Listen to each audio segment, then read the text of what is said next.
Hey guys, Sketch here, and I'm going to be doing something a little different today. I'll be covering 4 tips and tricks to improve your skill in playing C&C Generals. Now, some of these might be a little basic and you might already know them if you played C&C or really any real-time strategy game out there, but it's still worth considering even if you're familiar with the genre. Now, just a little housekeeping before we get to the rest of the video. As usual, if you find that you like what you're watching, please go ahead and give this video a like. It's absolutely free and really helps this video and this channel out. Subscribe if you haven't already done so and hit that bell icon so you get notified when I upload more like this. Every sub is going to help this channel out and is greatly appreciated. And with that, let's get right into this list. And in number 1, use control groups. So if you only use your screen to access units, you'll find yourself constantly scrolling everywhere to get things done. And this is horribly inefficient, especially when it comes to coordinating units.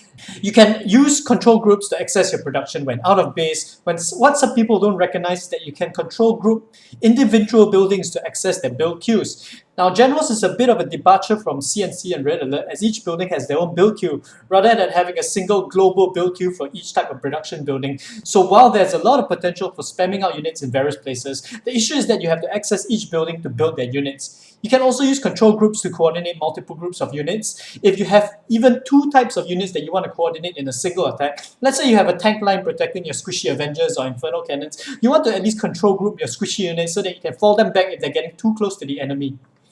Now next up is number 2, scrolling your screen quickly using the right mouse scroll. So this one applies specifically to C&C Generals. If you were like me before, you would probably run your mouse to the edge of the screen to move it. Now this is a terribly slow way of moving your camera from point to point.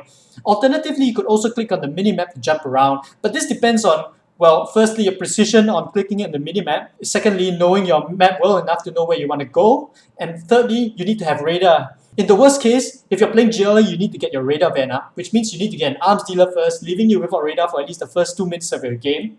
Scrolling the screen using this method is quite simple. You just hold down your right click and drag your mouse in the direction you want to scroll towards. Now, the real power in this method is that you can control your scrolling speed by dragging your mouse further in the direction you want to go in. And you can really cut down your scrolling time this way. So by scrolling the screen quickly using the right mouse button, you can coordinate between different groups of units quickly. Now, in number 3, we have hotkeys, in particular getting familiar with them.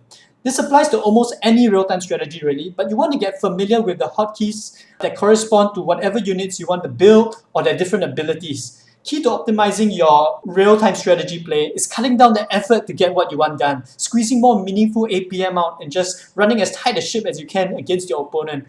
By learning the hotkeys, you save yourself the trouble of looking for and selecting what you want to build using the mouse and get more out of your keyboard since your fingers can reach a key faster than your mouse can find a button on screen.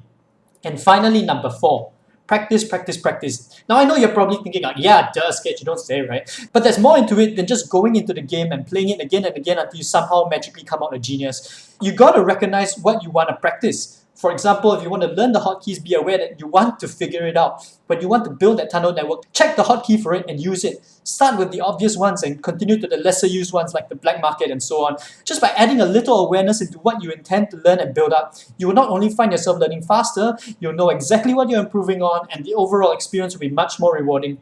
There are many more tips that I could cover, but for now, I hope this has given you plenty to hopefully try when you play the game. I hope you enjoyed this short video, and I will see you next time. Ta-ra!